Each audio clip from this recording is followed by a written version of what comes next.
to the Nightbird Radio Podcast. I'm Timothy Saylor, and I'm going to be your host this evening as we sound out the subconscious, navigate the nocturnal, and explore the farthest reaches of our experience. Coming at you from the back of an 86 Dodge Ram van on the rolling foothills of the Blue Ridge Mountains in the great forest deep in the heart of the Kali Yuga. This is radio for the hauntological turn. And welcome back, Nightbirds. It's great to have you back, and it's great to be back. This week, I'm joined by returning guest Marissa Gambaruti, who is a somatic sex educator, a magical practitioner. What else are you, Marissa? Composting ancestor. Composting ancestor, yes. I like that. She can be followed on Instagram at Inheriting Ecstasy, and you can find all her stuff on marissagambaruti.com. That's MARISSAGAMBERUTTI.com. Marissa, how are you doing today? I'm good. Living, you know? What's that like? It's kind of similar to dying. It's the same thing as dying, I would say. Yes. That thing about duality, right? Like, we talked about this before. We talk about this a lot. We were just talking about this before we hit record, that remembering. Mm-hmm. And then, on the other side of remembering is forgetting. But in order to do one, I have to do the other. Mm-hmm. And there's no coming home if I didn't go on the quest. Yeah. Yeah. So the living and the dying are both on the same, like people say it was a life or death struggle. But I actually think that the struggle that's happening more often is like life and not life. Mm-hmm. You say more about not life? Yeah. Like,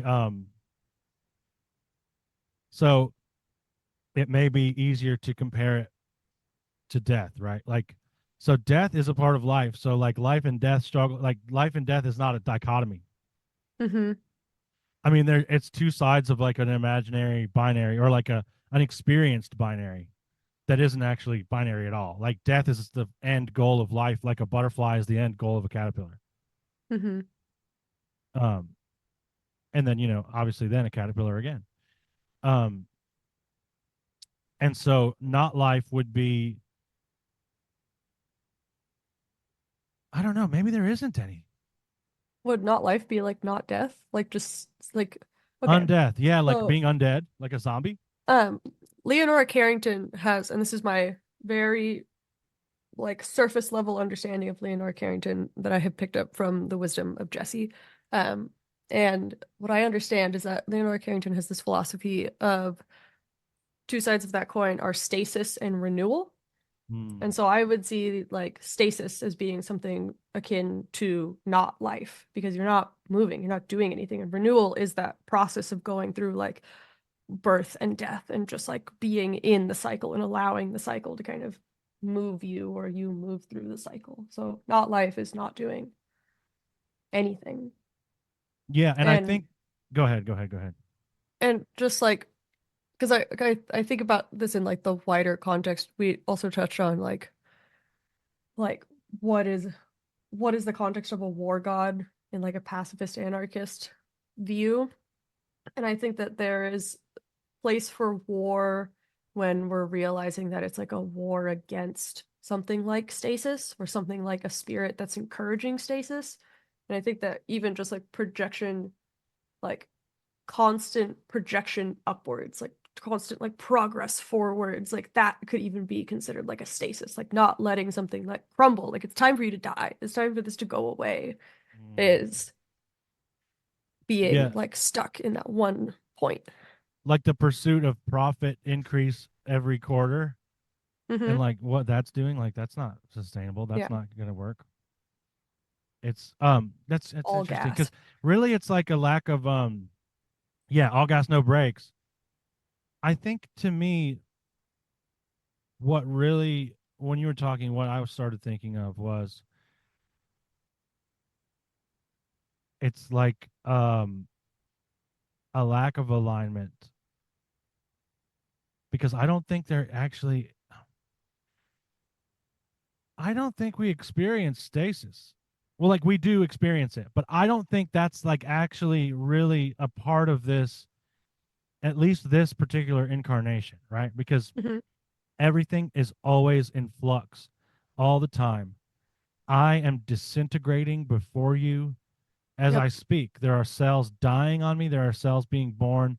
It's the ship of Theseus, right? Where like I'm more of this like wave or river of Hmm. beings that is kind of flowing before you now.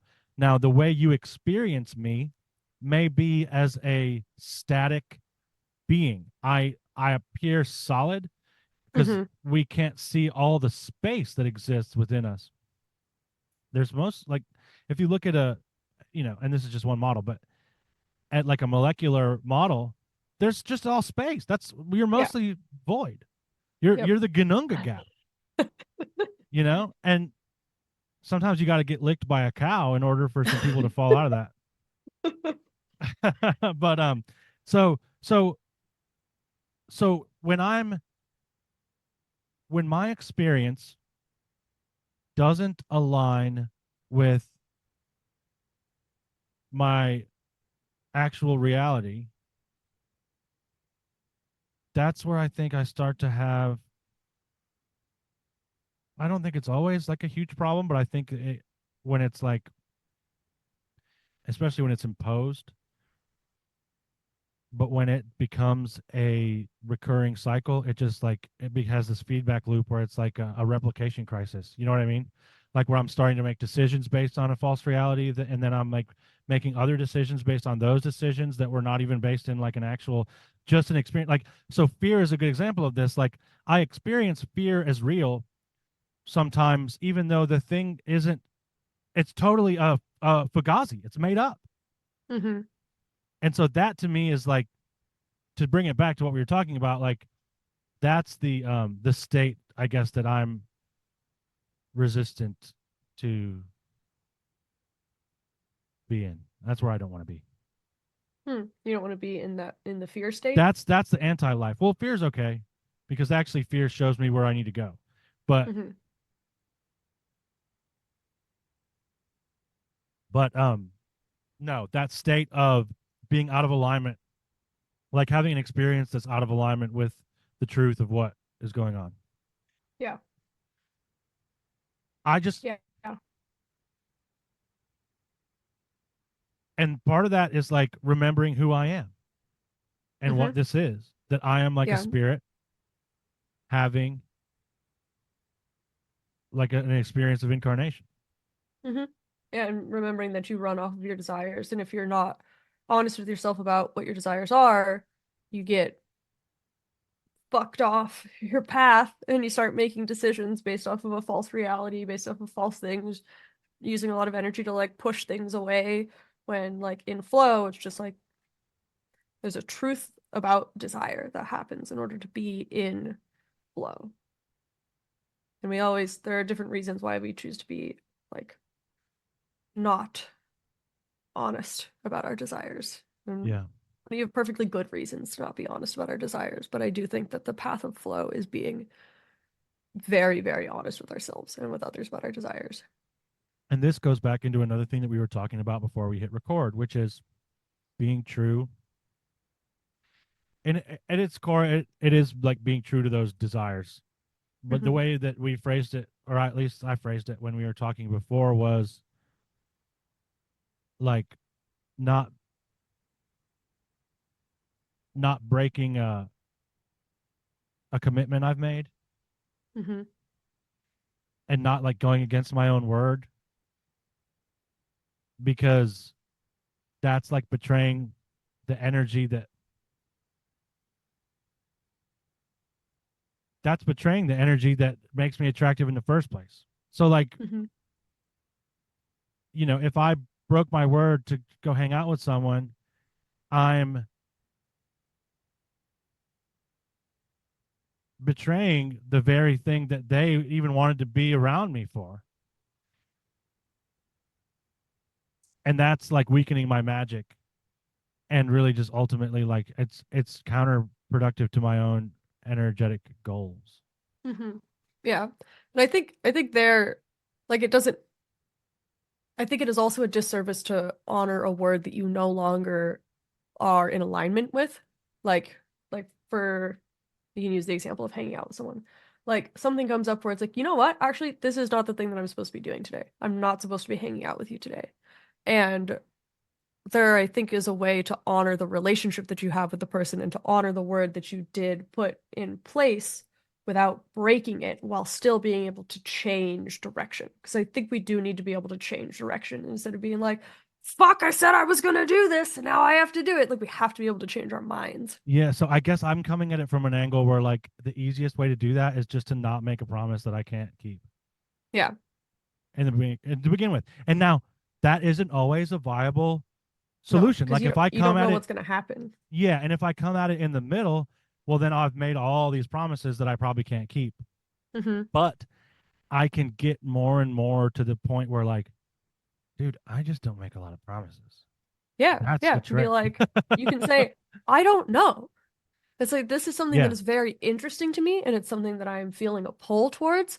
I cannot concretely tell you that this is how it's going to be in a few months or even tomorrow. that's what I do.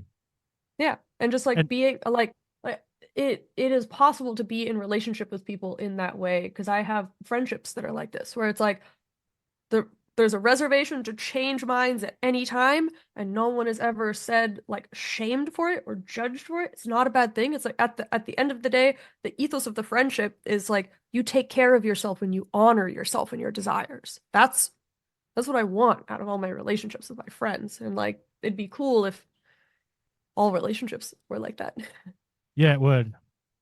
But then I guess it would be like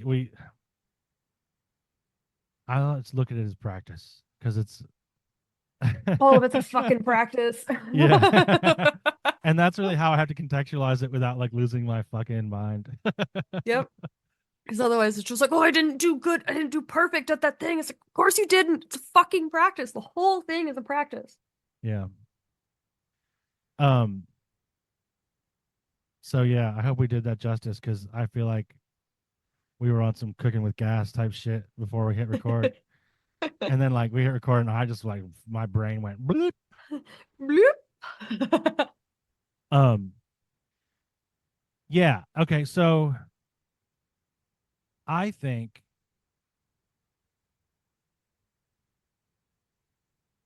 I lost it, man. I think, period. Therefore, I am. Yeah. I was going somewhere. We were going somewhere.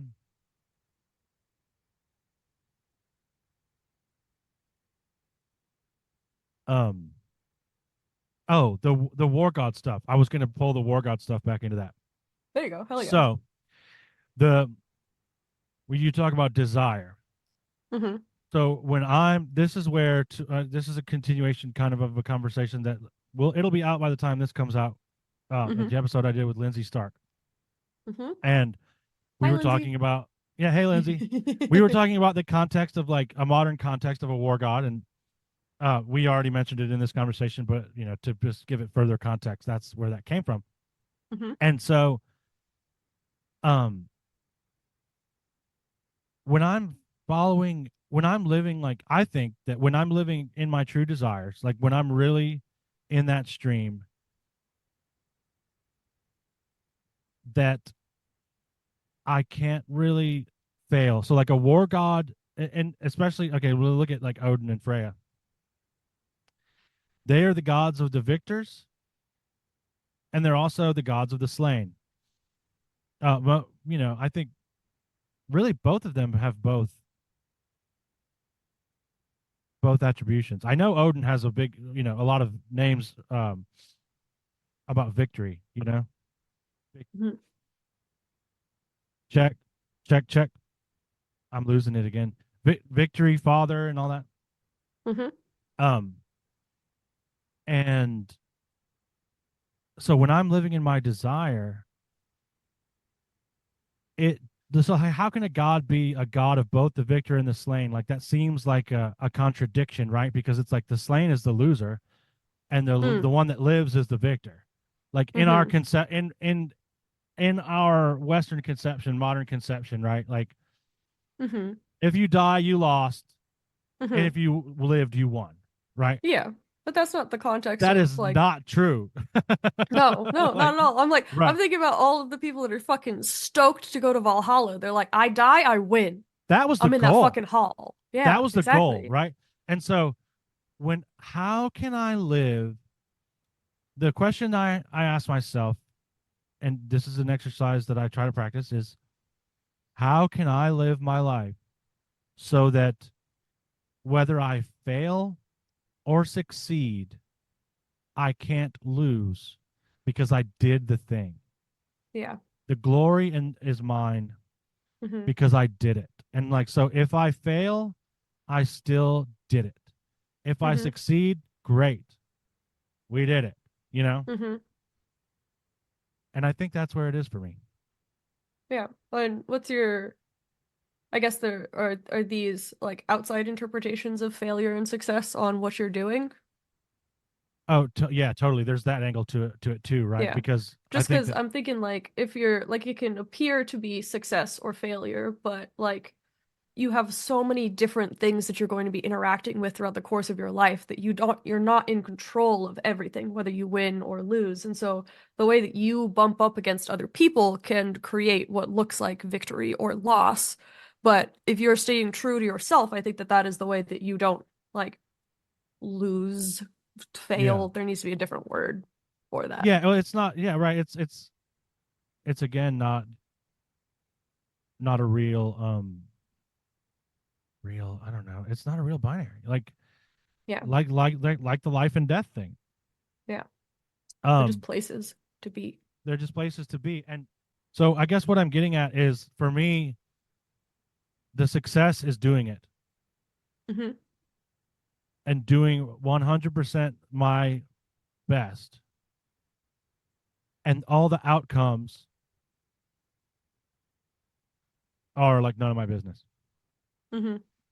And that even means magic. Now, that might contradict what some people think about magic, but this is like a Yeah. line that I have to walk with, like another way that I kind of see life, which is like from the sort of 12-step angle, right? Which is like, this is kind of what I'm talking about. It's like, I just do my best and the results are not my business. That's like a very 12-step thing. But how does Hmm. that fit with magic? Well, it actually fits really well with magic because I am not getting bogged down with a lust for result. I'm simply Hmm. doing the magic that corresponds to my desire Hmm. and letting the chips fall where they may. What do you think? Yeah. I think it's good to remember to kind of let go of stuff like that. Because like time I've been experiencing it recently as like kind of like time travel. Like I will time travel to a place in the future, and then in order to pull that future like towards myself, I live there in the moment now, and I start to like interact with everything around me as though I am already in that future state. But it's a disservice to the now to do something like that. And it puts unnecessary pressure and it puts you into false relationship with everything around you. And it's just like, it's not fucking cool. Don't do that. Yeah. Okay. Well, that takes us back to what we were talking about before, right? Because it's not in alignment with what's really going on. Hmm. Like, okay, a good example. If I have all kinds, like I basically build a simulacrum of you in my head and use that to tell me things that I don't know who wants to tell me them about myself, but I apparently do because I do it, right? Like Hmm. some spirit or something. Like I think it's probably a spirit Hmm. that, and you know, was it you that was telling me about like narrative spirits? Maybe. Like this But is a like, spirit that wants to like construct a narrative. yes. Yes, yeah. I felt something like that attached to me in a place where it was like, listen to my story about how everyone hates you. And I'm like, that's not true. Stop trying to tell me that story. Yes.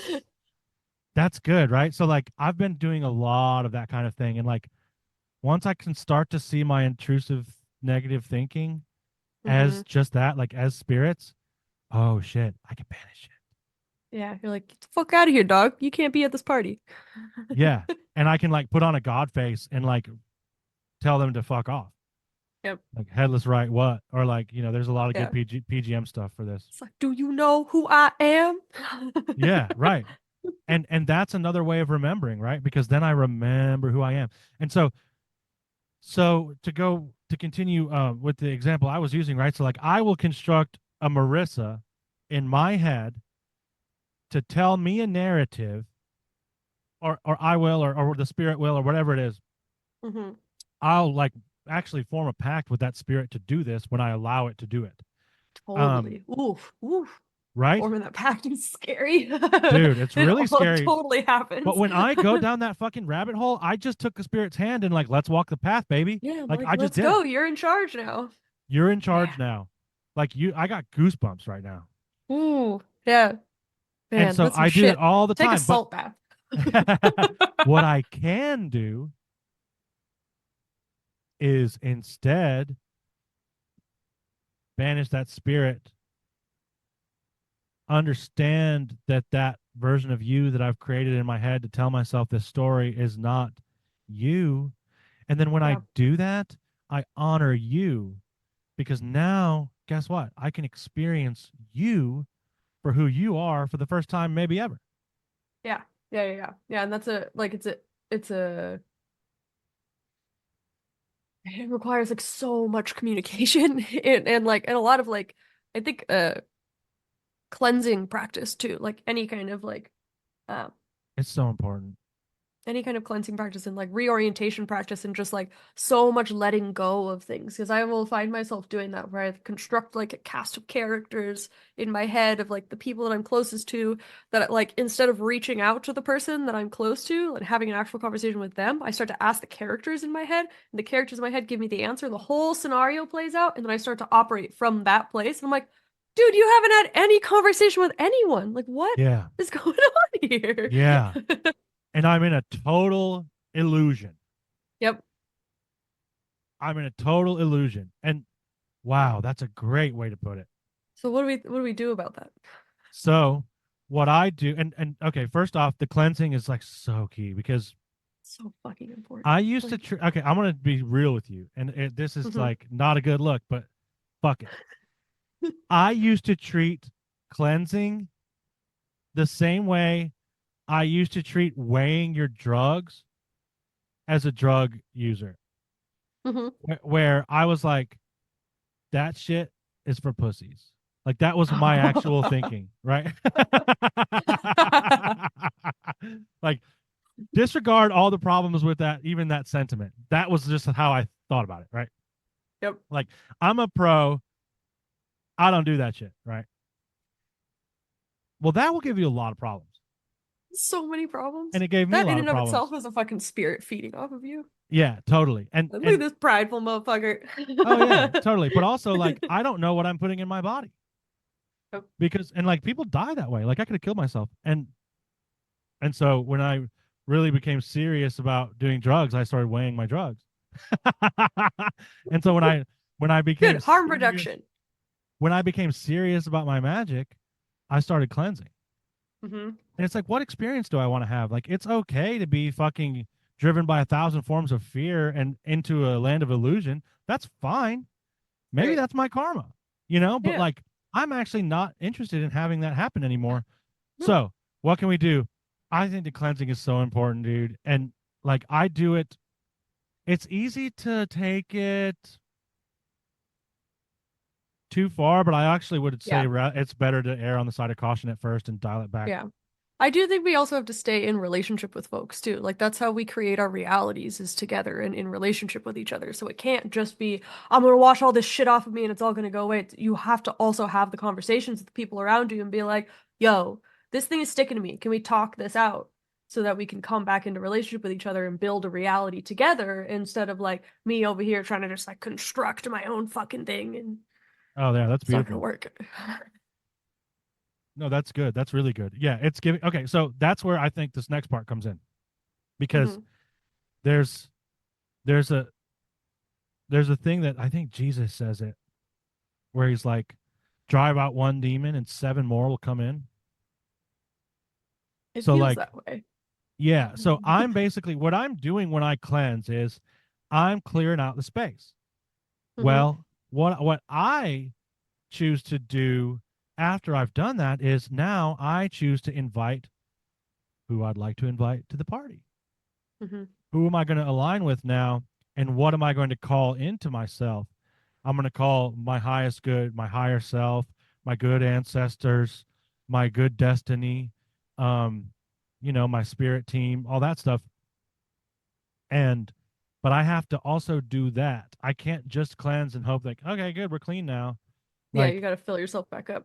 because I'm about to walk into the fucking landfill again of life. Yeah.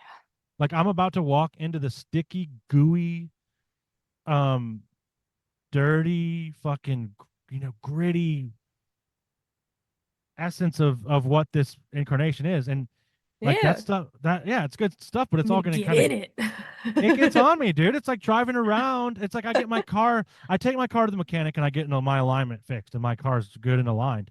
But then I go out Mm-hmm. and I start hitting potholes. Mm-hmm. It's gonna Yeah. happen. It just happens. Also, like sometimes the potholes are fun. Yeah, totally.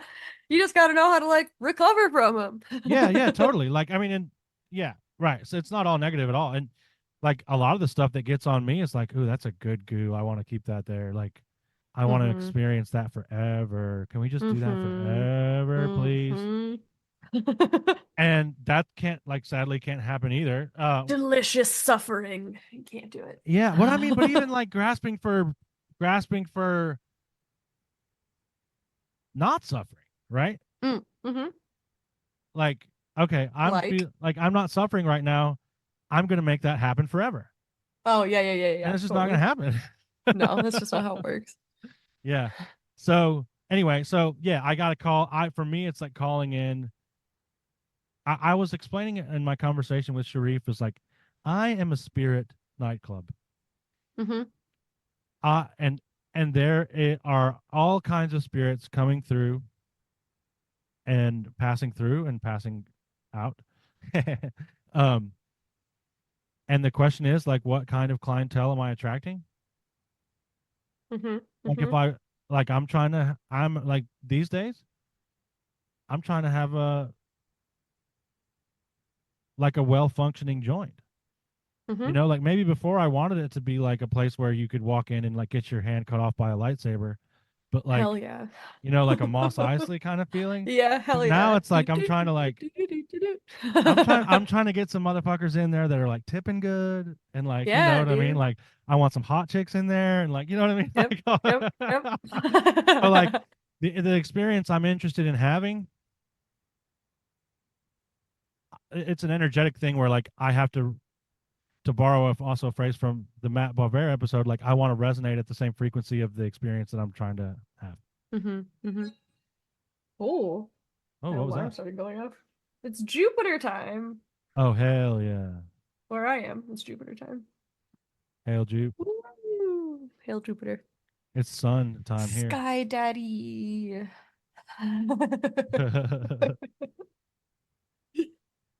um, that's good stuff. And I think, we can work to the ancestors from that, Mm-hmm. right? Mm-hmm. You took the prayers for a spin. What'd you think? Okay, yeah. So those are available On my website at on your website. marissagambaruti.com. There's a little tab that says prayers for the ancestors, and everybody is free to access them. Please say them, sing them, read them, masturbate, do Yeah, your and thing. so explain. Yeah, yeah, yeah. Explain the metaphysics of this, because people are going to be like, "What? Masturbate with my ancestors? Like, what the fuck?"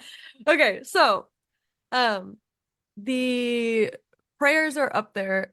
They're they're intended to be the opening and closing prayers for mindful erotic practice, which is a fancy way of saying a masturbation practice, but it also leaves the door open for it to include other things like dancing or singing or stretching or sword fighting, like anything that makes your body feel good is what the prayers are meant to open and close.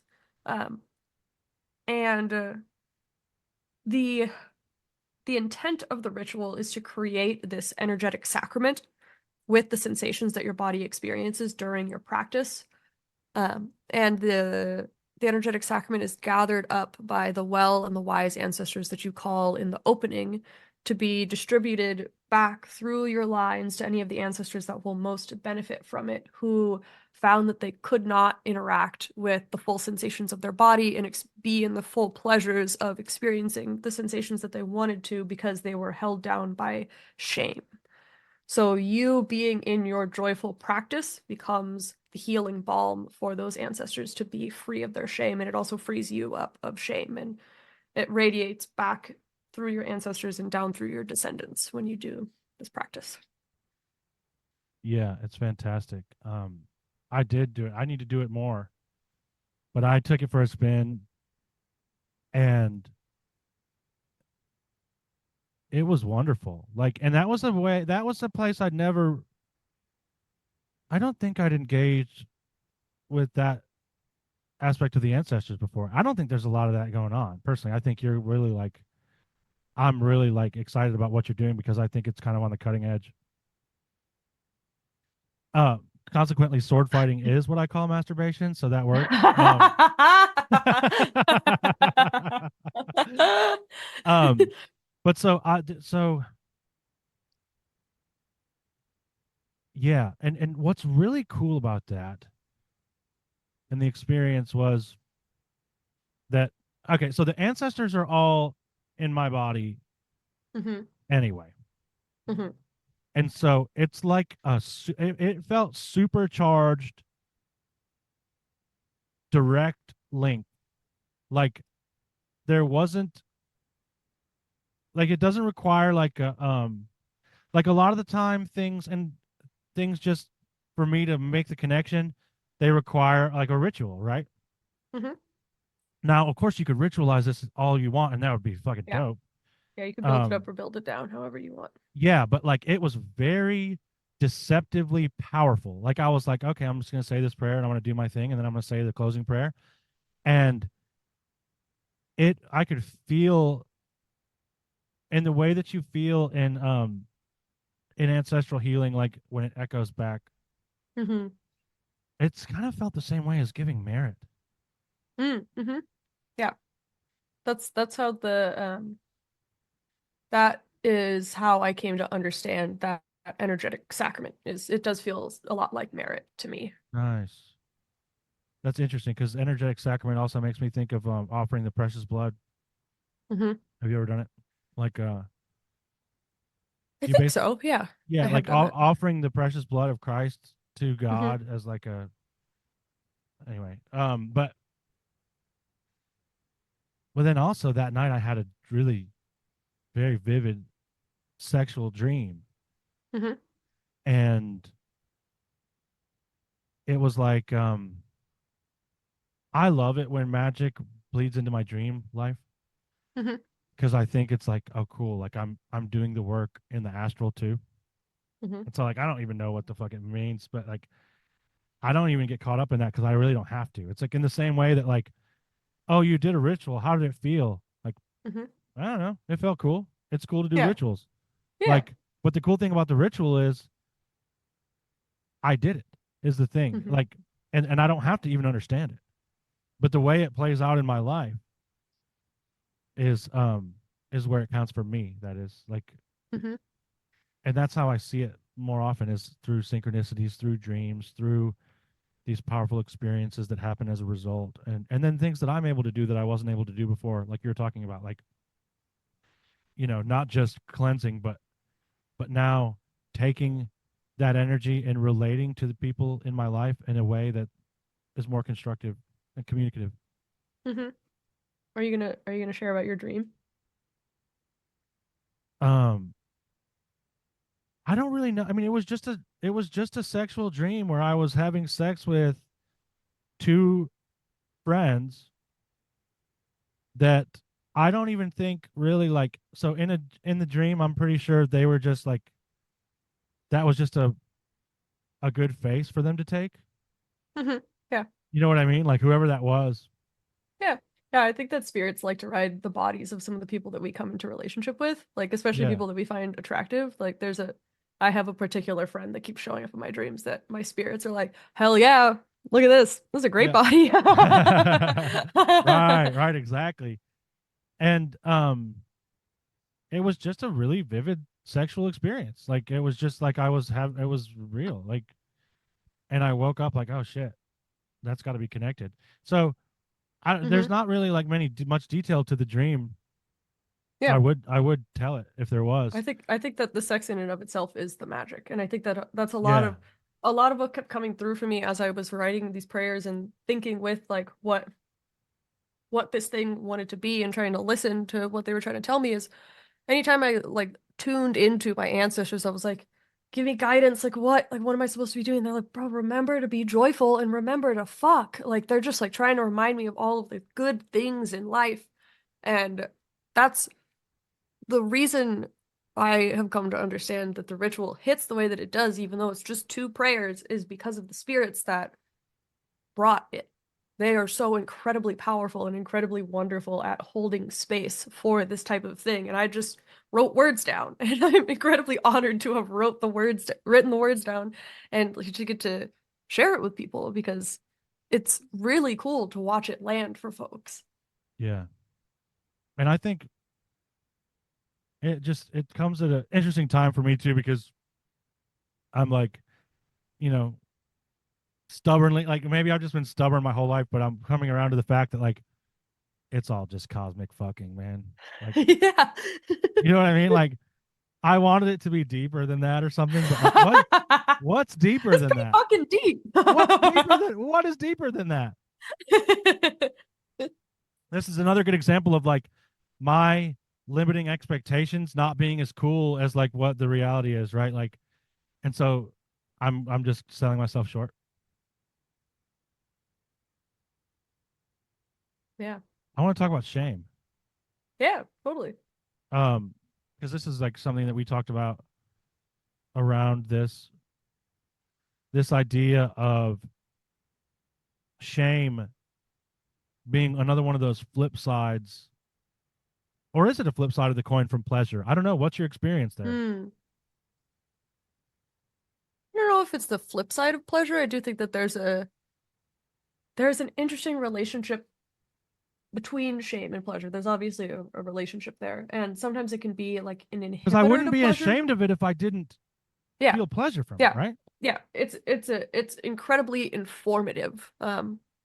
If I'm remembering correctly, one of the lines of the prayers is calling on the ancestors who practiced walking through shame as a doorway to reveal to yourself what your true desires are. And there's a little bit of this that comes up in like kink spaces where folks will play with shame specifically and like shaming specifically. And I do think that it's my preferred practice with shame is walking through a doorway to find out what is behind there so that I can come into joyful relationship with what is behind that door instead of feeling that I have to keep it closed behind a door. But there's a practice that you can have of purposefully keeping it behind the door to kind of like eroticize shame in a way, but it's a different practice.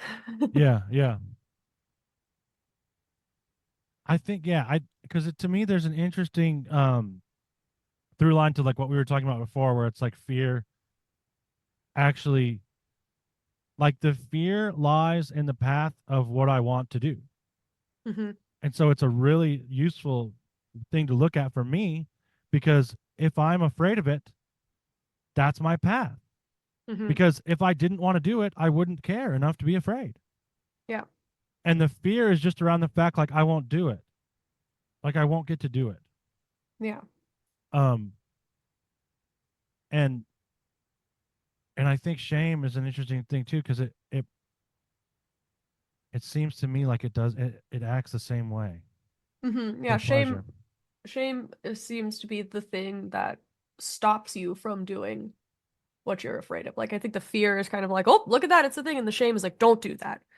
And which is it's a shame serves a purpose in like keeping us from doing things that we don't want to do. But if it's keeping us from doing things that we do want to do, then we are out of right relationship with shame. But like shame exists like in social contexts, so we don't hurt each other because we don't want to hurt each other. But Yeah. that's the thing you don't want to do versus not doing a thing that you do want to do doesn't feel good. Right. Yeah. It's interesting because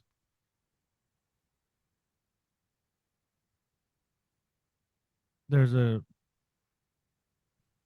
oh shit. It's something I just got told yesterday. Um, when I was in the graveyard talking to Hecate, Mm-hmm. and she said, "You can't see the path because you're the one holding the torch,"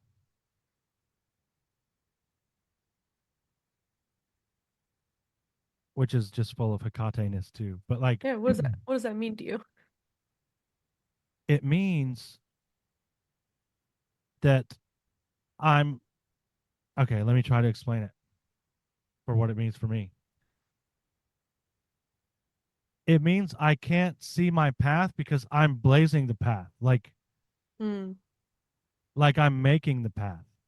Mm-hmm. Because I asked her to guide my path with her torch, Mm-hmm. and so this is the answer to that is like you're holding the torch. Mm. Mm-hmm. I can't show you the path because you have to actually walk it yourself. Interesting. Like you have to walk the path that's disappeared before you almost. Like, Yeah, has she shown you where she's standing relative to you? If she's not standing in front of you, then hmm. But the thing is, she is. she is? Okay. Yeah. She's just like, I'm not gonna show you She's what in it the looks darkness. like. Yeah, basically. I mean, kind of. And I'm fucking begging She's to like, know what that's it not looks how like. this works. That's not how this works. This is not what we're doing here.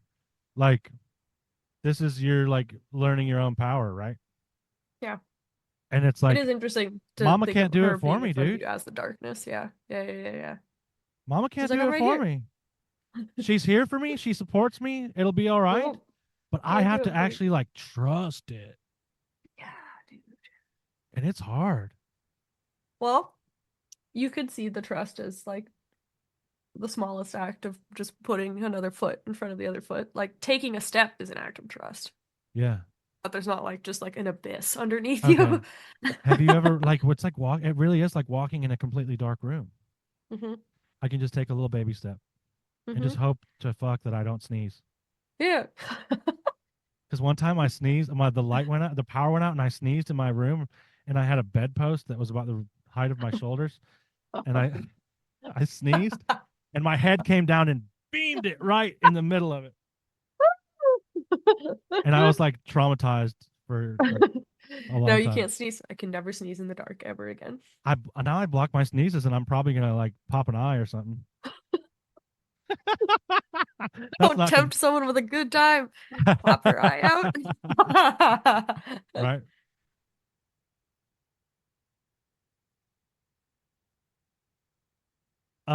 Yeah, and I think this goes well with the ancestor stuff too because like what the ancestors are helping me do is reconcile like you were talking about with these prayers the ones who weren't able to hmm experience that. Yeah. And so if say there was an ancestor that's unwell because their relationship to shame was such that they were never in their pleasure, hmm that can lead to an incredible that's how you get a ghost. Yeah, yeah. And Especially if you get over to the other side and you're like, hold the fuck up. wait, this was None of all that about shit they that? said was gonna none of that shit that they said was gonna happen if I did all of that fucking happened. I'm pissed. I want my fucking Yeah, money back. totally. And Or they're like, I need a retry. So they're trying to hop into bodies, fucking get what that's they came down here to fucking get in the first place and they just forgot about. That's what I'm saying. And that's the part that's most pertinent to my experience, right? Is if I've got unwell ancestors that didn't get to do some shit jumping into my body, I might be going buck wild. You know what I mean? Exactly, dude. It's like, this is a Yeah. great idea. I'm like, who is saying that this is a good idea right now? Fucking do it. Fucking Do do it. it. Burn, burn that shit down, baby. You know, and like that that's a very real way that the ancestor dynamic works. And I have And no you might be getting people that aren't even necessarily like immediate fan, but like, and then I say that, but my like even my understanding of ancestors is like they're all fucking we're all ancestors. But like if you want to make the distinction the way that we make distinctions between like family and strangers when we're like in human pods in bodies. I don't know why I sound like an alien right now talking about yeah, Earth. I like it. But Dolphins. like you could even just have like a ghost walking down the street try to jump into your fucking body. Or like the ghost of a Yeah. bar or like all of them everywhere. Could be Well, like, that's what if you did this? yeah, totally. What if you fucking did meth right now? Dude, that'd be Yeah. awesome. Do it. Like And you're and like, like that voice said yes. And so you have to like figure out like which you have to find yourself inside of yourself. And Diana Paxson says that in her possession, depossession, and repossession. I think there's a lot of possessions in the title of the book, I love Diana but Paxson. she's great. And the first part of that entire book is self-possession. So like knowing who you are so that if a voice like that pops up, you go, that wasn't fucking me. That's not my idea. Get the fuck out of here. Yeah. And that's difficult. And I think, Yeah. we have not done ourselves a lot of favors with the way that, and I use the royal we because obviously, like, you know, it's not like literally you and me that did this, but I identify with the people that did in order that I might understand it and integrate it, right? But like Mm-hmm. we've built a way of seeing the world where none of that is real, and it's like that's just a terrible recipe for navigating it. Like, Navigating the reality of being surrounded by hungry ghosts. Yeah, it's pretty yeah, terrible when you're like, that's not real. there's no, yeah, that's just you. That's just you, dog. Take this pill. Um, It's not. So many people. right. It's so many people. It's so, and it's one of those things it's really nice because it actually works. Even if you don't want to go full spirit with it, it works on a metaphorical level too. Like it just is true. Like Hmm. that's a ghost. It's it's a holdover, and so to bring it back with what we were kind of saying, like the idea for anyone that's kind of new to this stuff of ancestor healing is what you talked about, where there's that part of it, but there is like 100% an action involved, and that action is like breaking that cycle or experiencing that pleasure in a way that's healthy for me or whatever that looks Hmm. like, right? In like a um sustainable way. in Yeah. a sustainable way, in a way that doesn't hurt anybody. Hmm. um for like general ancestral healing, it might be like being kinder when I want to be angry, Hmm. or being like, or even practicing discipline. I see this way too, right? Like caring for myself enough to put in some work that I don't necessarily want to do, but I know will be beneficial to me and therefore Hmm. beneficial to all. Like working out. Um, Hmm. when I would rather not do that. Like, yes, I would rather fucking eat ice cream. You know what I mean? Of course. Like, um, and then it's like I do that, and then I look at over at the ancestors and I say, "Did y'all see that? Can you let the unwell ancestors see that?" Hmm. And then they see it and they go, "Oh, that's how you do that." And then Hmm. boom, they like they become elevated. Yeah. And Yeah. maybe it's not always like a quick procedure like that, but I think a lot of the time you can knock out a lot. with Yeah. just Yeah, some definitely. simple actions. There's a lot that happens when you just start praying for your ancestors. Like a lot of stuff just starts to shift around in like crazy, crazy ways where it's just like, oh, I don't think that anymore. Like that's just not how I'm operating. It's very, very cool magic. Yeah, it is very cool magic, and it's beautiful too, right? Because Hmm. it's becoming being able to be in the stream of people that are walking the like we're just walking down the line, like I get to Yeah. just kind of join it. Yeah, that's kind of why I named kind of why I went with inheriting ecstasy for my website and my practice and that whole thing because it's a process of remembering and us inheriting the ecstasy from our ancestors and the blessings and all of the ways of being that we have forgotten or know or are looking away from. And then through us inheriting them, then people who come after us get to inherit it. And it doesn't even matter if you have children or not. Anybody that you interact with in the world, just by virtue of you being in relationship with the gifts and blessings of your ancestors, you're able to pass them on to every single person you come into relationship with. And it's just this 500-year plan for a better world. Hell yeah. Yeah, it's just well like just okay, in the same way that a ghost kind of walking down the street can jump into me, doesn't Hmm. have to be related to me. Hmm. Well, that's an ancestor of place because they're there, Hmm. Yeah. right? Or it's an ancestor of lineage because I'm at the function or what, you know what I mean? Like Yeah. whatever it is.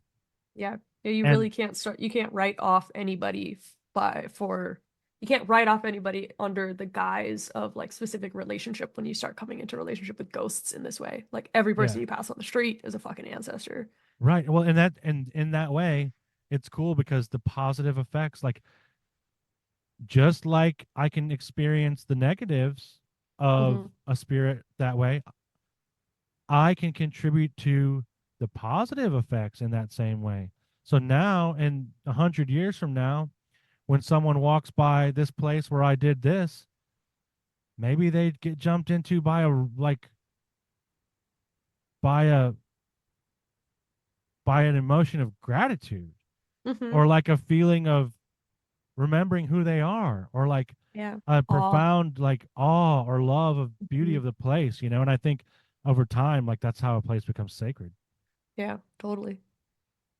Just like pausing and noticing. That's cool. That's a really beautiful thing to think about. It's just like thousands of years of people pausing and noticing at a space for it to become sacred.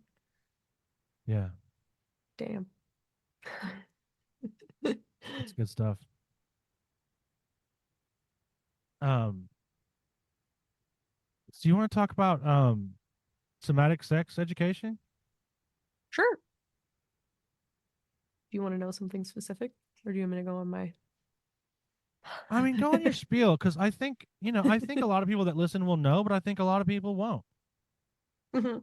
Yeah. If anybody that is listening has followed my Substack for a little bit, I've talked about what somatic sex education is over there a little bit. I have a write up also on my website of like what somatic sex education is, just because most of the time that's the response that I get from people. They're like, "What the fuck is that?"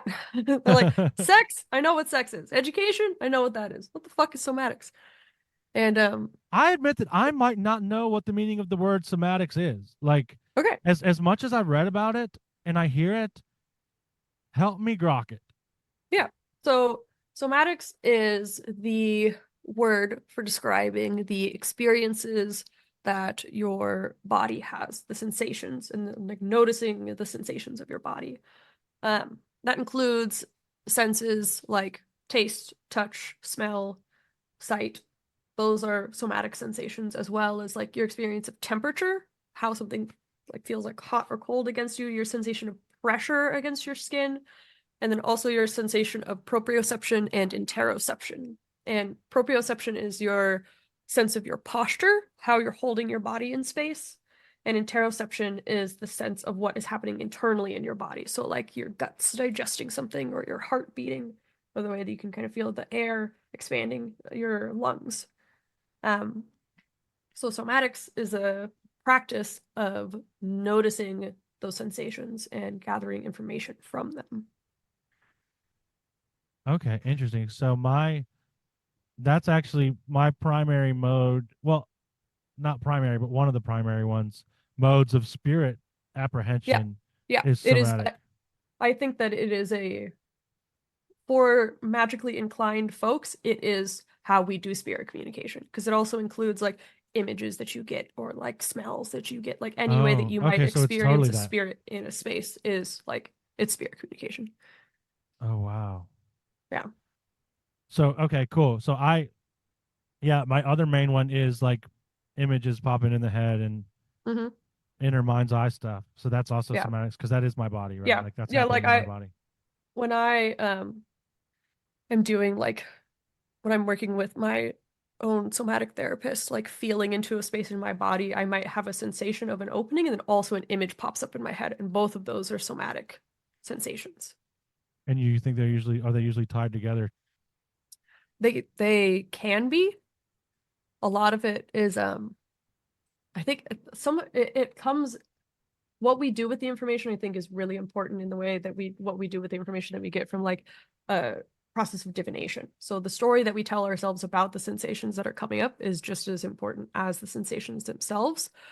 What I have found to be very fruitful for somatics is to go back to the sensation, just keep coming back to the sensation and really notice if you're trying to attach story to it and like kind of set the story aside, push the story away, and stay in the sensation of it because that's where you get a lot of the juice of learning your body is like being able to stay with the sensation instead of going off into story.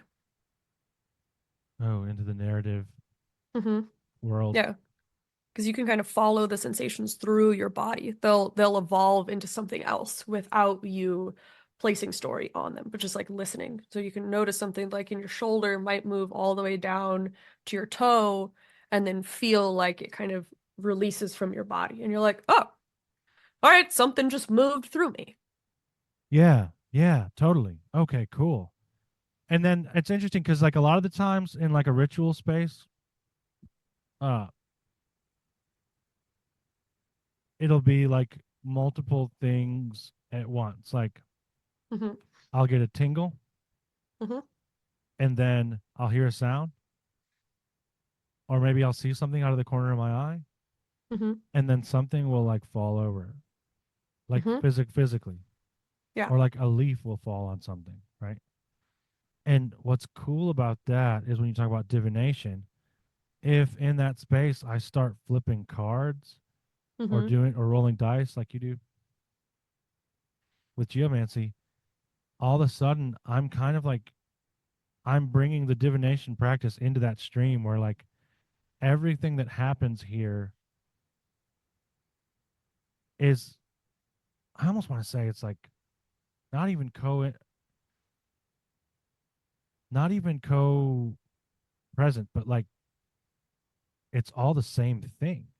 Mm-hmm. Yeah, it's all part of the conversation. Yeah. Yeah. And I think there's fruit to noticing patterns with somatic sensations. And that's why I think it's important to not immediately go into story because if you notice the pattern, it'll kind of present itself to you. The meaning of it will present itself to you. And when you're doing spirit communication, it might be like this is the way that a particular spirit shows up to communicate with you or give you a sign. And when you're doing somatic sex education, what it tells you is like this is a way that your body experiences pleasure. This is a space that you can come back to in order to resource pleasure from your body. And so what would going to narrative look like in that context of somatic sex education? Like when I feel a pleasurable feeling, I might connect like what does it look like to go into narrative there?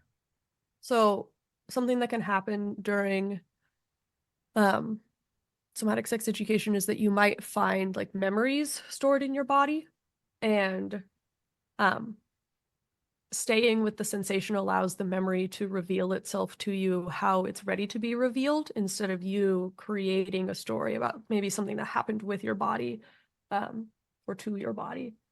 And they can be Oh, like big things, like big memories can be stored in your body.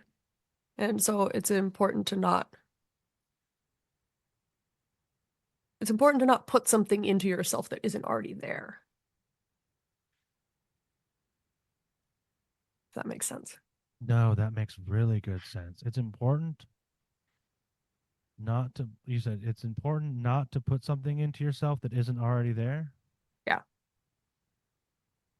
Dude, that's like a nut. Pun not intended, but pun accepted. That's like a nut to crack, like to really get into, because it goes to, I think, something that we've talked about before. Um, an experience I had on the road. I don't know if I've shared it yet, so I'll share it now. Um, where I had this feeling of like longing, and it was like specifically, I was very lonely at the time, and I was driving, and I was in that driving hypnosis place, and I was pining for some lovers from my past, and I was like, what the fuck did I do? Like, I'm here alone, like, that kind of thinking. It wasn't totally negative, but it was reaching out. There was something in me reaching out for something to Hmm. grab to like fill that place. Hmm. But I had this experience, and what I can only describe as a gnosis all of a sudden fill me, that entire experience and my experience of longing and my experience of like love for them and that experience of desire and attraction, that it was all happening within me. Hmm. And it was all, the origin point was within. It wasn't something Hmm. external. I was just, so it's, maybe this is how I'm understanding the narrativizing is like, I was trying to say that that feeling or that experience is from these other people. But Hmm. really, it's the opposite, where it's like that experience reaches out from me to them, and I can experience that whether they're there or not. And so, Hmm. like, that ache is the presence of that love. There Hmm. is no separation in that moment. And like, Hmm. I can like just experience that without having to like narrativize. That's really great.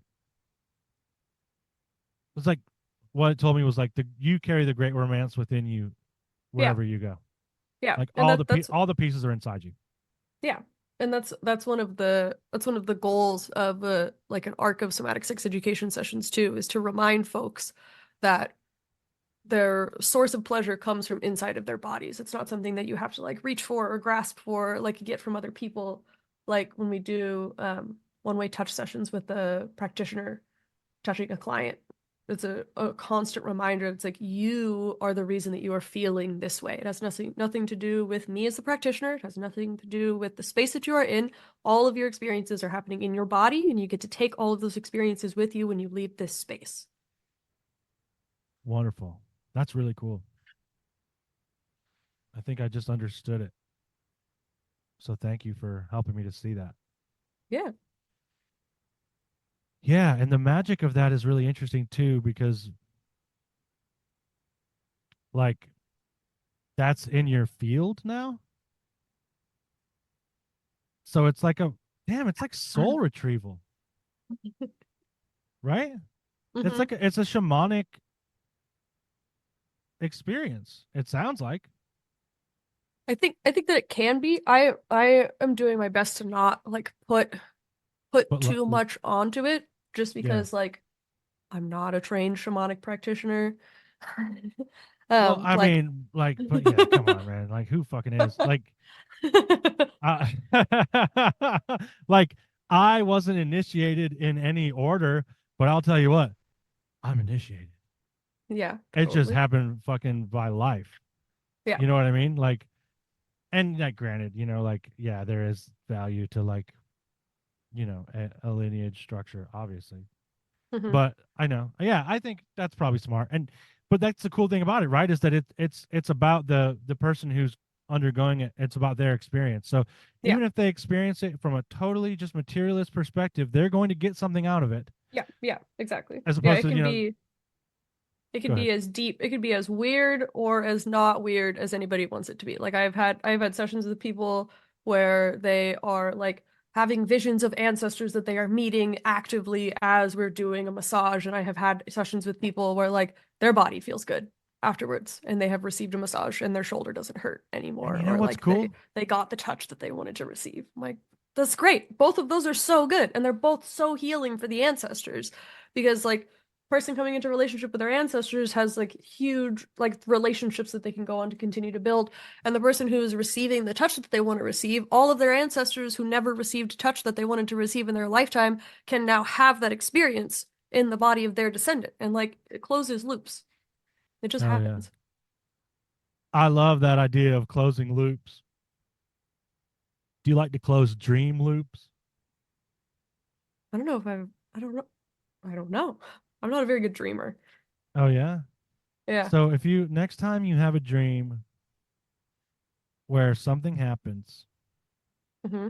doesn't matter what it is. If it's possible to do it, try to do it that day Totally. and call me in the morning.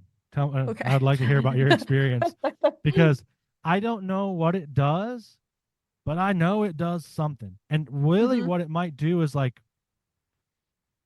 it might be some retrocausal psychic exercise where Hmm. like I actually made it happen, therefore I am psychic because I predicted it happening. Now, the fact that I made it happen because I knew it was going to happen doesn't change the fact. Do you know what I mean? Does that make sense? It's just like, woo, galaxy brain. All right, back to the rest of the day. No, it's like a fucking robofish. It's like a robofish sigil, but for just like a real, like a, Yeah, it feels like a nice way to honor the spirit of your dream, too. yeah, definitely. And You're so like, I I see try to you. do it. Please keep coming back. I would love to have more of these. Thank Yeah, you. hell yeah.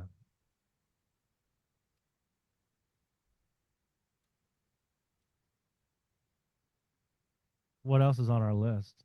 I have I have I think it's funny that you have the list. Like, how did I that have the happen? list. I am the keeper of the list. I have Freya magic and Hecate both written down. Oh yeah, I want to talk about Hecate, and I Hmm. think that'll kind of get mixed in because it's we'll be on that goddess shit, man. Yeah, she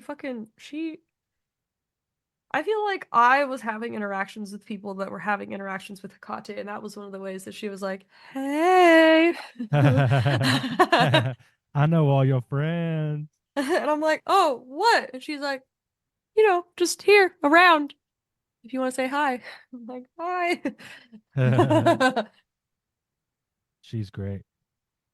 Um, Yeah. one of her epithets is most manifest one, Epiphanestate.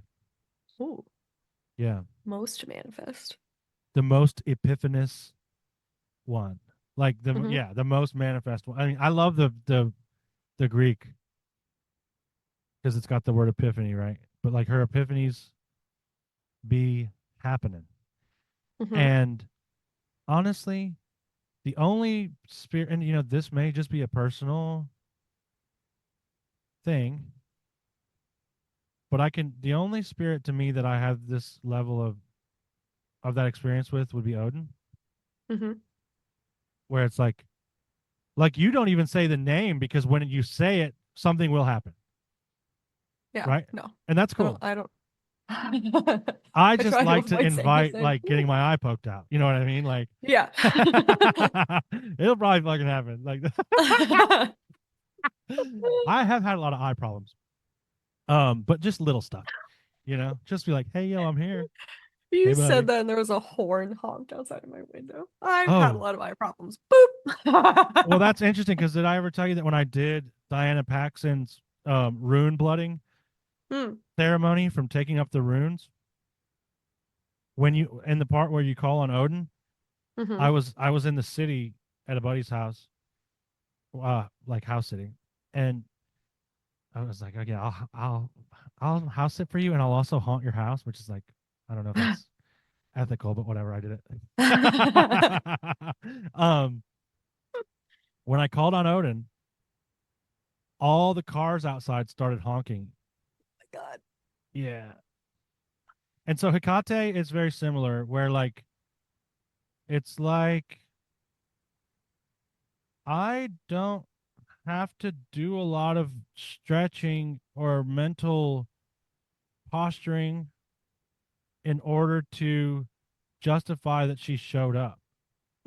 Yeah. She shows up. She's like, sup. Yeah, she comes when called. hmm And wow, so amazing. hmm Like, thank you. Thank you for coming when I call. And I want to know,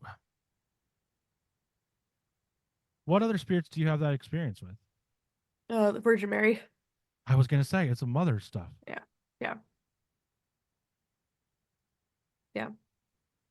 Um, I think ancestors show up pretty readily, like that for me as well. Um, yeah, I think most of the time it's the spirits that reach out to me that show up in that way. I'm like, hey, Yeah. what's Yeah. up? And they're like, I'm right here. Right.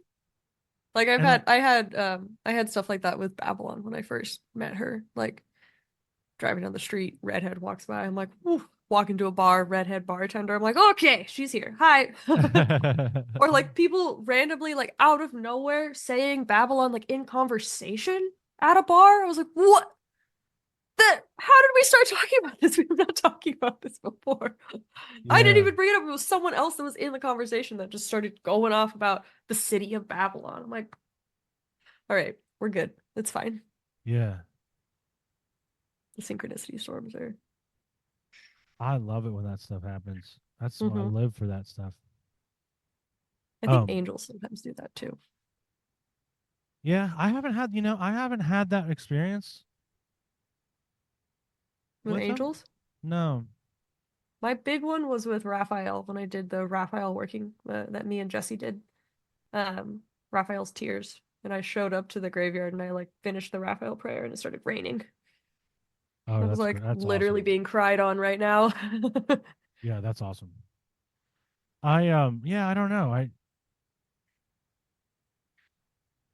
But saints have been like that. hmm Though like right now I'm not really in that territory at all, hmm you know? Yeah.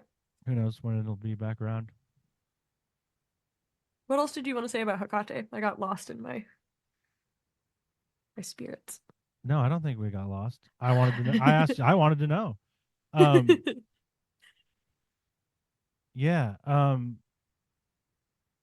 so you just kind of were around a lot of Hecate people, but you Yeah. seem to like be have noticed that she's like definitely moving. Yeah. Yeah, it seems that's what it feels like. Like I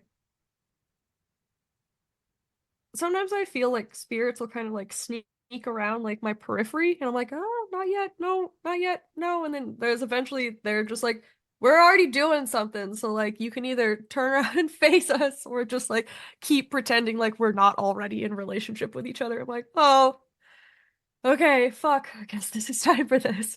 Yeah. Yeah, and I do wonder too if there's like there's a lineage aspect to it too, or like the people that you're fucking with are fucking with this spirit. So it's like hmm I am too, just by uh sometimes by association. Yeah, yeah. Dude, I think there's a really interesting Babylon Hecate thread that I haven't pulled, but Mm, I've seen some very interesting like linkage. yeah. But I think they hang out at the same bar, I or love the same that. coffee Yeah. shop. Yeah, definitely. And I think that's we were talking about those mother spirits too, hmm and especially like the witch mother. hmm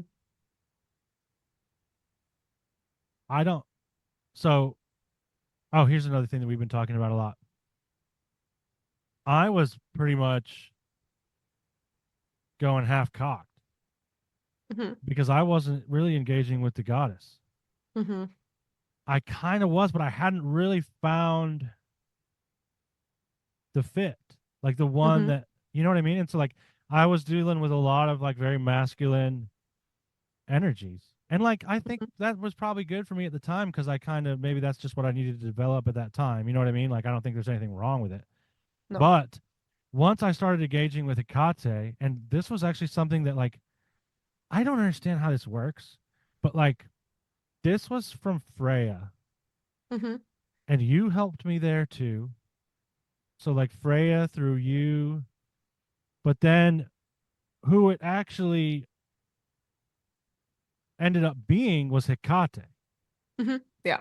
I think the goddesses pass people off to each other all the time. Yeah. Okay. Good. That's what. Yeah. Cool. They're just like, hold on, he's yours. That's your son. Go get him. Yeah. Right. And it's like, okay, it's cool because it's like a social network. It really is like, Yeah. like Yeah. Odin's 100%. like, hey, you need to go hang out with this person. Mm-hmm.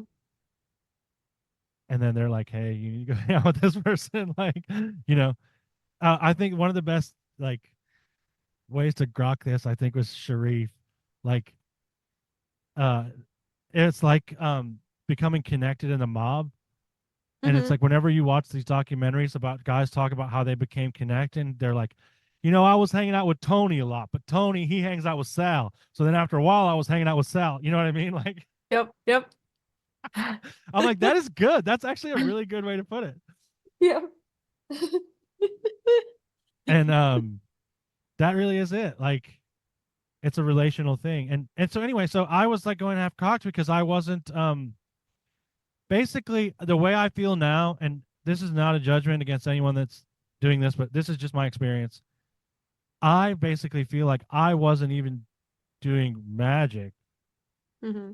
to my fullest potential, at least. And I'm going to phrase it as I feel like I wasn't even doing magic until I was engaging with the goddess.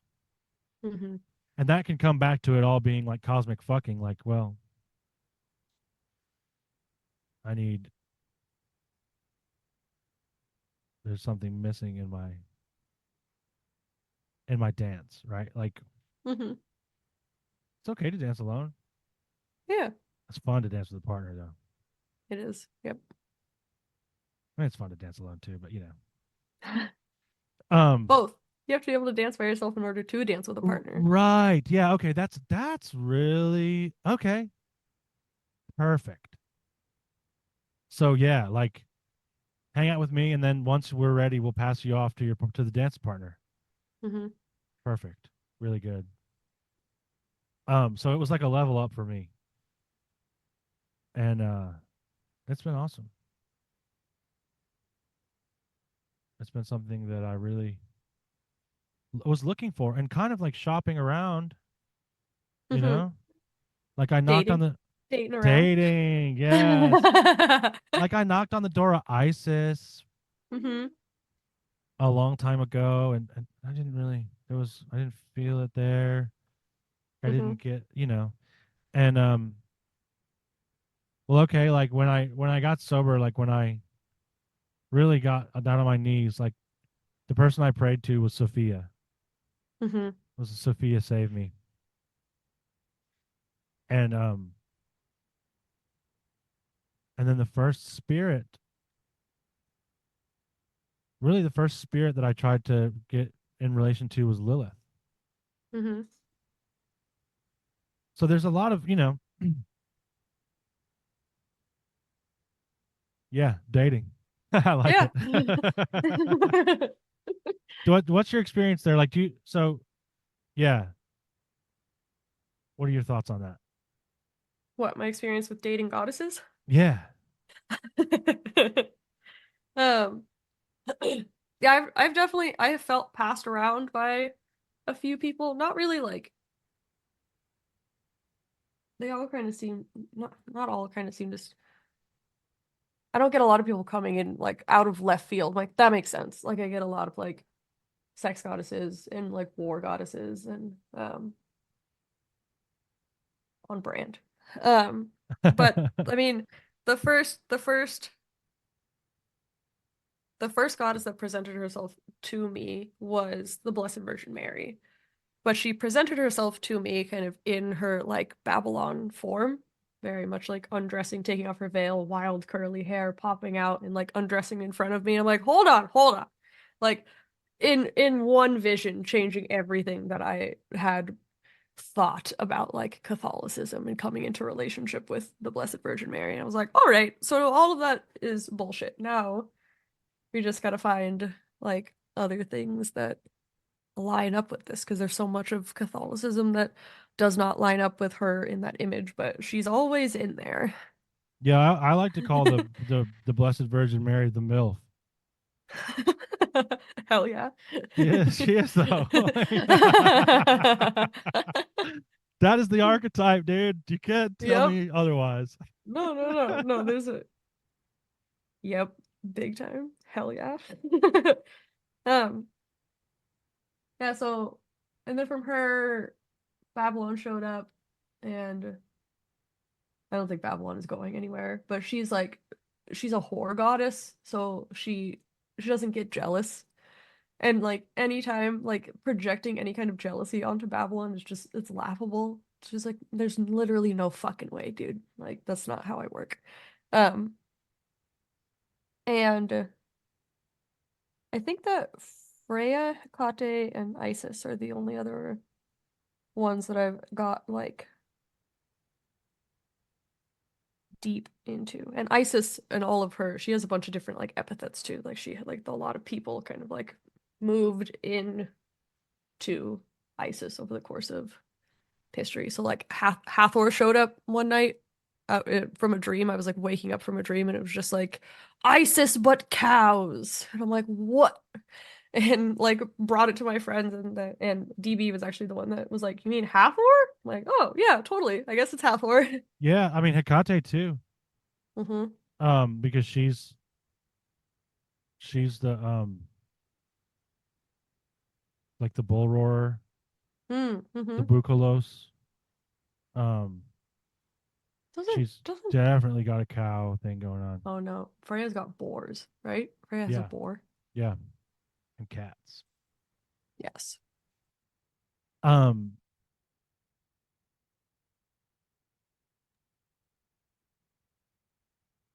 yeah, the cow horns for the moon Mm-hmm. are what comes to mind.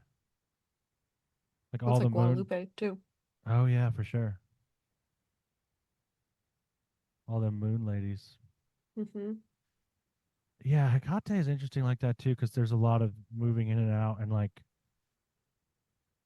she's a titan, so like she's from another iteration of the world basically.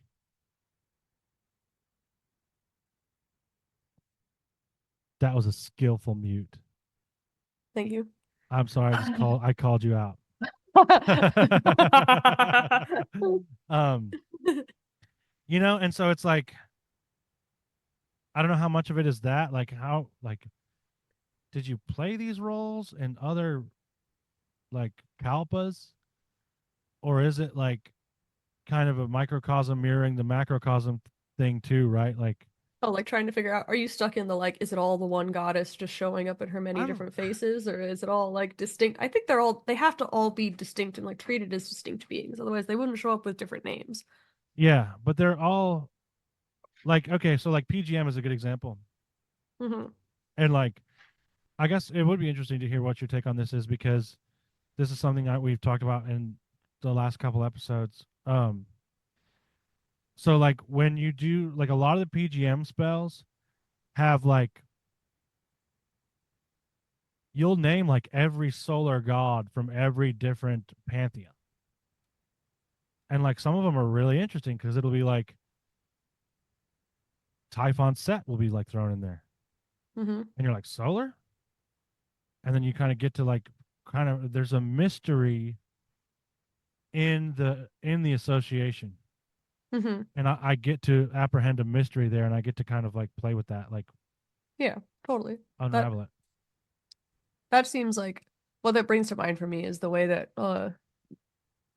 so many different geomancers throughout history have their own associations with each of the figures, with each of the like 12 zodiacal signs of the planets, and like everybody's got opinions, everybody's got takes, everybody's got different experiences with the figures, and it's just kind of like, I don't know, man, what's yours? And then you Yeah. can argue with each other about it. Well, in my where I settle on it is it's like there are as many Odins as Hmm. there are people who relate to Odin. Yeah, definitely. Like That's that's how it how is it with kind of people too. works. Yeah, totally. Yeah, and you can kind of see like a common like through line when you talk to someone about someone else, but like how someone is, especially if you talk to people that have like intimate one-on-one relationships with other people, like the way that people show up in private spaces and like public spaces and just like different spaces, like we're all just different people. Maybe not everyone is. Maybe that's just my Gemini I don't placement know. I was gonna talking, say but this like might just be us. This may just be us as Geminis because we're both.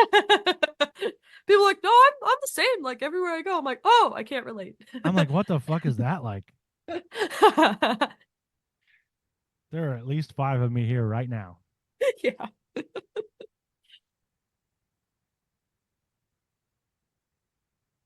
Yeah, and so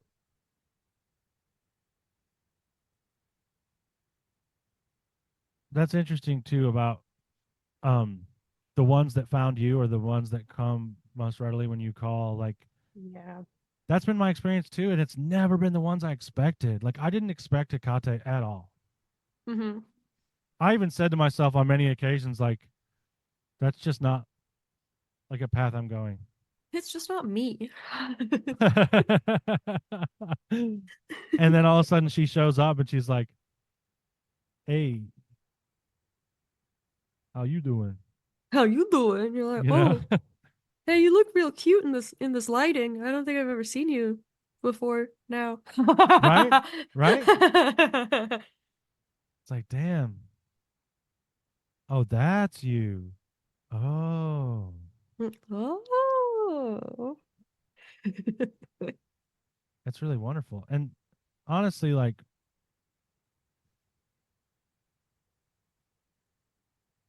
yeah, I don't know if that's a across the board experience either, but that's definitely my experience too. Yeah. And like I was playing a lot of spirit Pokemon for a long time, Yeah. Yeah, got I to catch feel them that. all. Yeah. And I'm like at a nice place now where I'm like settled with like mom and dad, Yeah. the dead, and some other Like homies. that's plenty. Yeah, it really is a lot. And like it's so funny too because I did a lot of walkabout until I realized that like, oh wait, so you're telling me like the first major spirit contact I had is like enough? Yeah. Like maybe like add some like obviously add a couple things because a couple things have been added, but like Yeah. And I think it's good to have like friends, yeah, because especially if you're, I think like being in relationship with a whole class of spirits like the dead, I think it's good to have a bunch of different friends in that realm because if you're going to be going into different spaces, like the dead, there's not just like one person for the dead. Like there are right. individual people that you're going to be coming into relationship with that will like know different. So I think if necromancy is the main practice, then it makes sense to have a lot of friends in a lot of different pantheons and places and speak different languages because you're going to meet so many different kinds of people. Yeah, totally. And that's been my experience. Like that. So it's interesting because it coincides with like basically all like. So for a while, I was trying to do the Thai style thing where Hmm. you have like levels and you have like you have like Buddhas, then gods, then like maybe like celestial spirits, then like this, and then dead Hmm. slash demons. And they have to be on different levels. Well, that's totally collapsed for me because like basically every altar I have is somehow about death. Hmm. Like there's some death material on all of them, right? So like the main altar is Odin and Hecate, Mm-hmm. and it's like, yeah, you can put Pry on here. Like, why would we not want that? Yeah, they're like, we hang out with ghosts. What do They're you? like, they're literally like, put graveyard dirt on it. Put graveyard dirt on this. Like, what are you doing? Sprinkle it. And and that just kind of fits my aesthetic anyway. Mm-hmm. Like low key goth.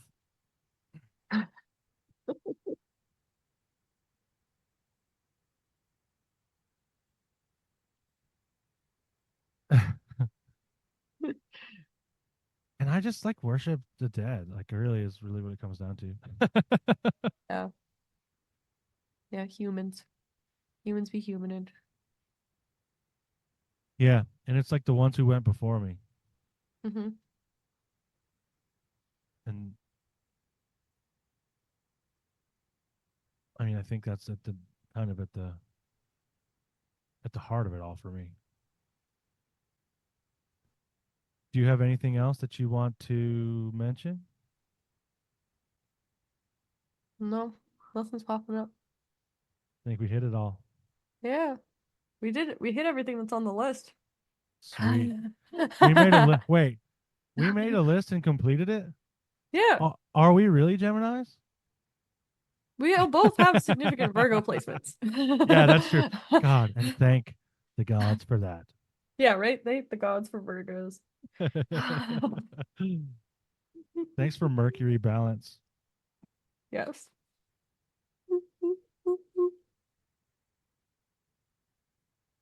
Good stuff.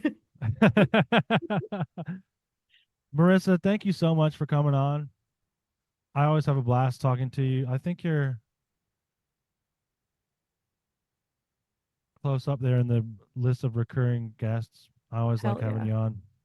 Like not in terms of like just in terms of amount of times you've been on. You know what I mean? Like Yep. I'm Yeah, not you're rare. not I'm not like you're not keeping a ranked list of people that have come on your show. and then when they say something I don't like, I cross their name off. You're like that's gonna move you down a spot on the list. No. But I do have Libra placements, so I might do that. No, Oh, don't be calling out sick Libras like that. sick burn on Libras, dude. Yeah, ouch. I got Hurts. Libra Mercury. I've got a Libra sun. Don't Oh, even. you do? Yeah, I'm a Libra sun. Dude, y'all are Yes. Libra sun is like low key like Weird. yeah, I just feel like Libra is low key vicious. Not like in a bad way, but like Libra can be fucking, you know what I'm saying? Like it's a fucking scales of justice, bro. Like Yeah, bro, there's a sword. yeah, right. You know what I mean? Like Saturn is exalted there. maybe Like, savage, maybe savage is the word I'm looking for. Vicious is like vindictive. You know what I mean? But like yeah. like I feel like Scorpio takes all the heat, Yeah. I've but got Libra prominent is placements in Libra and Scorpio, so yeah. And like I said, I got Libra Mercury, and I feel like sometimes I can cut right there. You know what I mean? hmm It's like hmm very calculated. Like It's good. It's good to be able to do that, but it's also good to know when to do it. yes, Is that's it going what's to be been helpful? the journey of my life. I do think that's the difference between like kindness and niceness, though. You know, like kindness is making that cut sometimes. Yeah, Like saying the uncomfortable thing that's actually gonna like help someone in the long run. Like if you're the person who's gonna tell someone that they have spinach in their teeth, like it's hard in the moment, but it's so good over yeah. the long run, like then they don't like, oh man, when you find out you have something in your teeth and no one has told you all day, you're like, who the fuck? How could you? Y'all betrayed my ass. Y'all Yeah, betrayed my exactly. I'm ass. like, I have been betrayed. Yeah. No, I agree. Like I think that's the real homie. Like the one that will tell you what you don't want to hear. hmm Yep. Um, You need friends like that. yeah. Like one time, like I was saying some shit, and you were like, came over with like some fucking alcohol cleanser, and you were like, put this on your body, and I was like, what? Yeah. And you were like, you got a fucking ghost in you, man. So I was like, being on some defeatist shit. Yeah. And I'm like, God, I'm so glad that you said that. Yep. It's like you've got spirit spinach in your teeth. Yeah, exactly. Like you need to fucking wipe that off of you. Here's a toothpick, a spiritual toothpick. I think I said thank you for coming on. Everyone, thank you so much for listening. I always have a great time talking to you, Marissa. It's been a Thank you blast. for having me. Remember to go to marissagambaruti.com. Check her out on Yeah. Instagram at Inheriting It's Ecstasy. inheriting dot ecstasy. Cool. Yep. And to yeah, her posts go up there and you can check her out. We will Thanks. do this again soon. Yeah, thank you. Do you experience weird shit? Do your parents not like to tell their friends about what you do in the woods? Do you make more friends in a graveyard than you do at a party populated by living humans? Do you have interactions with beings that are not strictly considered human? Do other people look at you like you're crazy when you mention talking to trees in casual conversation? If you fist pumped or even just answered yes to any of these questions, you may be a nightbird. So let's sing together. If you'd like to come on the show and flap your gums with me, share your stories, or just talk about the malleable nature of reality for a while, then send me an email at tim@nightbirdpodcast.com. That's tim@nightbirdpodcast.com. I'd love to have you on the show. But until then, I gotta fly. But before I go, let me say this. Remember, you are never alone. I believe you.